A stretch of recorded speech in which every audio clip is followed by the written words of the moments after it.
Vamos lá? Sem muita enrolação. Colégio Naval 2020, questão 4.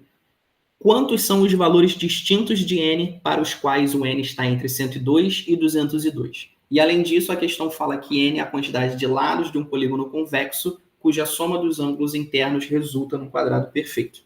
Beleza? Então essa questão aqui, cara, é uma questão que, a meu ver, não é simples, se você for com aquela carga técnica dentro dela, mas é uma questão meio que bisurada dentro do Colégio Naval, tá bom? Porque trata ali de ser um quadrado perfeito, e quadrado perfeito você precisa, ao final, ser capaz de evidenciar um expoente 2 em todos os termos de lá, tá bom? Então, com isso em mente, vamos lá começar a questão. Bom, como ele fala aqui de soma dos ângulos internos, é imprescindível que a gente saiba a fórmula, certo? Que é 180 vezes n menos 2. O que é esse n? N é o número de lados, tá bom? Beleza. Então, olha só, vê comigo. Ó.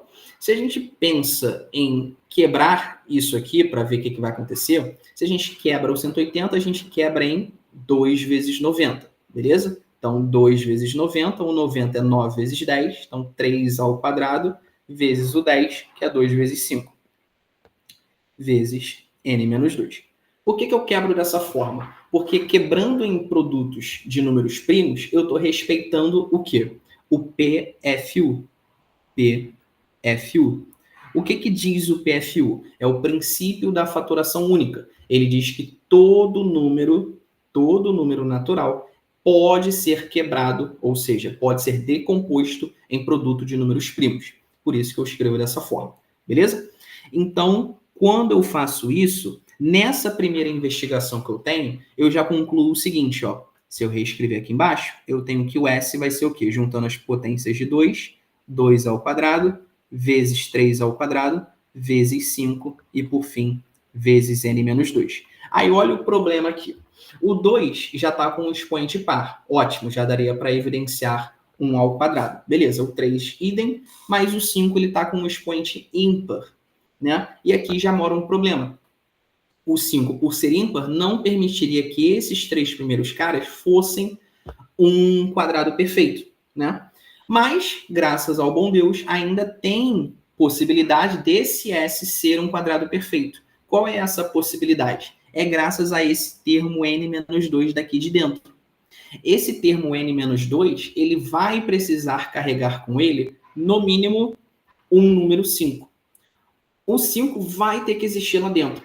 E um 5 elevado ao que exatamente? Elevado a um expoente ímpar. Por que eu tenho que assegurar que o 5 tem que estar elevado a um expoente ímpar? Porque aqui, ó, aqui fora do n-2 já temos um expoente ímpar. E a gente sabe lá da matemática básica que o ímpar somado a quem dá um par. É se somar com outro ímpar. Beleza. Então aqui dentro do n-2, ele obrigatoriamente carrega ali dentro um 5 elevado a algum expoente ímpar, tá bom? Só que, novamente, pelo PFU, a gente pode quebrar esse n-2 em produtos primos, em produtos de primos, certo? Então, eu quebro em 2 elevado ao quê? A algum cara par. Por que algum cara par? Porque aqui fora eu já tenho par. E a gente sabe que, da mesma forma que ímpar mais ímpar dá par, um par mais um par também dá par. Então, aqui eu tenho um 2 elevado a alguém par, vezes um 3 elevado a algum outro par. Lembrando que esse algum outro pode ser o mesmo que o x1, não há problema nisso, mas para possibilitar uma maior generalização, a gente troca ali em cima, tá? Aqui vezes 5 elevado a algum cara ímpar, então aqui eu vou fazer 2x3 mais 1, belezinha? Vezes 7 elevado a 2x4, e já entenderam a lógica aqui dessa fatoração única, e aqui vou finalizar com o enésimo termo primo, e este cara também precisa estar elevado a algum expoente par. Maneiro. Aí agora, vamos dar uma explorada aqui nessa questão. Como é que a gente vai explorar isso aqui, ó, para dar continuidade ou não? Porque a gente já tem ali fora o 2, o 3 e o 5. Aqui a gente tem o 2, o 3 e o 5. Então, o que a gente precisa ver? É se vai ser possível colocar esse povo que está vindo aqui depois. né? A gente vai ver se vai ser possível mantê-los no nosso problema ou não. E como que a gente vê isso? É testando. A gente já sabe que aqui dentro do n-2, a gente já sabe com certeza que aqui já possui o número 5. No mínimo tem um 5 ali guardado. Então, como o 7 para frente, assim como todos, precisam estar elevado a algum cara par, é o quê? 0, 2, 4 e por aí vai. Então, obviamente, todo cara elevado a 0 daria 1, não alteraria em nada. Se a gente pensar agora no 7 ao quadrado, que é o menor desses primos seguintes aqui, o 7 ao quadrado dá 49. E 49 vezes 5 já não serve. Por que que eu falo que não serve? Porque, veja bem, ó, a gente está falando do n-2.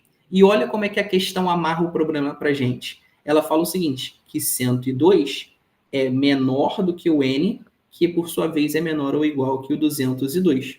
Como a gente está falando de n-2, a gente subtrai de todos os caras 2 unidades.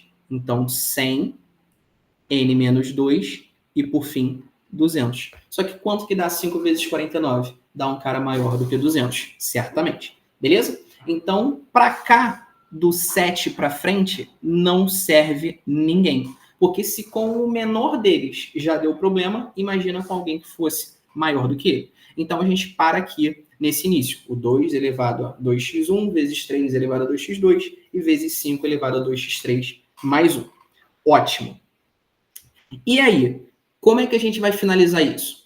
Vamos lá agora, não tem para onde correr, agora a gente vai ter que fazer uma análise meio que individual, tudo bem? A gente sabe que o 5 precisa ser elevado a expoente ímpar, beleza? Então aqui, se eu faço esse conjunto azão, os números ímpares, quem são eles? 1, 3, 5, 7 e por aí vai, no formato 2K mais 1. Ótimo. E se eu tomo o conjunto Bzão como os pares, quem são eles? 0, 2, 4, 6, lá se vai, e por fim, 2K. Belezinha. E aí, como é que a gente vai explorar essa questão então? Eu vou organizar da seguinte forma. Se eu sei que o 5 tem que estar sendo elevado a um expoente ímpar, eu vou estar olhando o seguinte, ó, começando com o 1. Se eu penso no 5 elevado a 1, está muito longe de estar entre o 100 e o 200, beleza? Então eu precisaria de mais gente aqui. Se eu preciso de mais gente aqui, com o 2 e o 3, eu estou mexendo em mais coisas. E eu não quero estar ainda mexendo em muitas outras coisas. Eu quero estar tentando olhar apenas para o número 5. Então, dito isso, eu vou para o próximo expoente, que é o 3. Se eu penso no 5 ao cubo, sem mexer nos outros caras dali, significa então que eu estou usando eles como expoente zero, é claro, eu tenho o 125, que é o 5 ao cubo. Ótimo, 5 ao cubo, 125 está entre o 100 e o 200. Perfeito. Então, esse caso interessa bastante a gente. Agora, se a gente pensasse no 5 à quinta, já passaria e por muito, beleza? Só o 5 à quarta já dá o 625, então o 5 à quinta com certeza também está fora, beleza? Então vamos lá, deixar anotado aqui o primeiro caso, que é quem? 2 elevado a 0 vezes 3 elevado a 0, que foi a minha ideia de não mexer com esses caras por enquanto, apenas com o 5. E aqui temos o 5 elevado ao cubo. E nesse caso, a gente com certeza está entre o 100 e o 200, então esse caso serve para a gente. Beleza. Aí agora, o que eu vou tentar fazer? Eu vou tentar trabalhar com o 2, tá bom? Só que veja bem, se eu pensar em trabalhar com o 2, olha o que a gente vai ter. A gente sabe que tem que ter no mínimo um 5 guardadinho ali, beleza? Então vamos deixar aqui escrito, ó, 2 vezes 3 elevado a 0, não quero mexer com ele por enquanto, e vezes o 5 parado aqui, certo? Então vamos lá. Se a gente volta a estar pensando ali no 5 ao cubo, e agora tem o 2, ele tem que estar com o expoente par, que é o 0, 2 e tananana. Se está o 5 ao cubo, que é 125, que eu multiplico por 2 ao quadrado, já deu merda, né? Porque 2 ao quadrado é 4, 4 vezes 125 passa de 100 e 200. Então, não daria pra gente. Logo, a gente agora tem que deixar o 5 fixado com o expoente número 1. Beleza. Aí agora vamos ver o que a gente pode fazer aqui com o 2. Se a gente pensa no 2 ao quadrado, Se a gente pensa no 2 ao quadrado, ainda está muito pequeno, porque 4 vezes 5 é 20. Então, vamos subir nessa brincadeira. Quem é o próximo expoente para o 2? É o próximo par, que é o 4. 16 vezes 5 ainda está longe, está 80. E agora a gente vai para o 8. Vai para o 8 não, desculpa, vai para o 6, que dá o quê? 64. E 64 vezes 5 passa também de 200, porque é 60 mais 4, 60 vezes 5 já dá 300, então já deu errado. Beleza? Então, com o 2, não dá para a gente fazer se a gente descartar o número 3. Então, esses casos daqui, com algum expoente par para cá, não serve para a gente.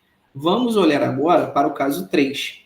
O que a gente quer fazer no caso 3? A gente vai querer estar explorando o 3, beleza? Então, vamos deixar quieto por enquanto o 2 elevado a 0, vezes o 3 elevado a alguém. Opa, só para não parecer que é um 0. Esse alguém aqui a gente já sabe que tem que ser um expoente par, e a gente fixa com no mínimo 5, né? Por que no mínimo 5? Porque esse 5 daqui, ao ser multiplicado por esse 5 aqui, vai dar um termo quadrático e dá chances da gente fazer a soma dos ângulos internos, resultando num quadrado perfeito, beleza? O 5 ao cubo, 125, vezes 3 ao quadrado, passaria por muito, então a gente de fato tem que estar trabalhando com um 5 elevado a 1. Aí agora vamos ver as possibilidades para o 3. Se a gente pensa no 3 ao quadrado, 9 vezes 5, 45, não serve. Depois vem o 4, 4 é o 81, tranquilo? Então, 81 vezes 5 também passa bastante. Então, essas brincadeiras aí de deixar sem o 3 e sem o 2 não dá certo. Então, agora, por fim, a gente vai para o caso 4. E o que diz o caso 4? É que agora a gente vai estar usando tanto o 2, quanto o 3, quanto o 5. Aqui a gente já tem o elevado a 1, certo? Porque se a gente deixa elevado a 3, já dá problema, porque aqui tem que ser no mínimo par, então 2 ao quadrado vezes 3 ao quadrado já dá 36, vezes o 5 ao cubo, já passaria muito. Então, vamos tentar olhar o que acontece se for 2 aqui e 2 aqui também. Isso aqui dá o quanto? Ó, 36 vezes 5. E 36 vezes 5 dá 180. 180 serve para a gente também. Agora, se a gente pensa em subir um deles, já dá problema. Porque se a gente pensa em subir o menor, que é o 2, a gente bota o 2 à quarta ali. Isso já dá 16. 16 vezes 9 já dá 144. 144 vezes 5 vai passar muito. Então, a partir do momento que se a gente aumenta o menor já dá problema, se pensar em aumentar o 3 também daria problema. Beleza? Então, a gente tem apenas dois casos. Quais são esses dois casos que servem para a gente? É o caso 1 e o caso 4. Logo, opção A é a nossa resposta. Beleza? Quantos são os valores distintos de n? 2 valores. A gente já sabe que são quais. A gente tem o seguinte, ó, caso 1, se a gente quisesse saber exatamente quem são esses valores, o caso 1 ele resulta para a gente no 125, então 125 é n menos 2, logo, isso é a mesma coisa que dizer que o n é 127, e o outro, que é o caso 4, isso aqui é o seguinte, ó, aqui dá 180, né? 180 é igual a n menos 2, e isso é a mesma coisa que dizer que o n é igual a 182.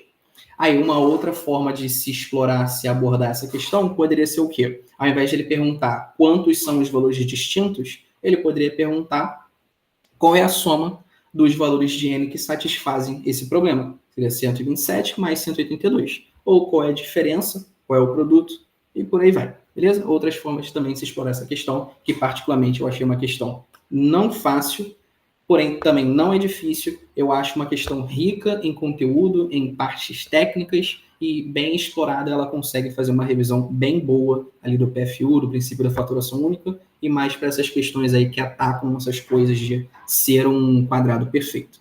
Beleza? Então é isso, galera. Fechamos aqui a questão 4.